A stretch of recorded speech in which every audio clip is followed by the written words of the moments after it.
Title: The Magic of Gravity Explained. Hey everyone. Welcome back to our channel. Today, we're diving into one of the most fascinating forces in the universe, gravity.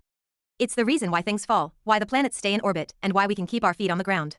Let's break it down. Gravity is an invisible force that pulls objects towards each other. It's responsible for why things fall to the ground.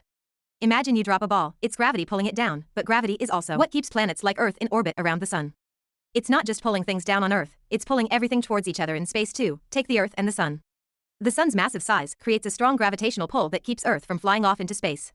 Instead, Earth orbits around the sun. Here's something cool. Gravity depends on two things: the mass of the objects and the distance between them.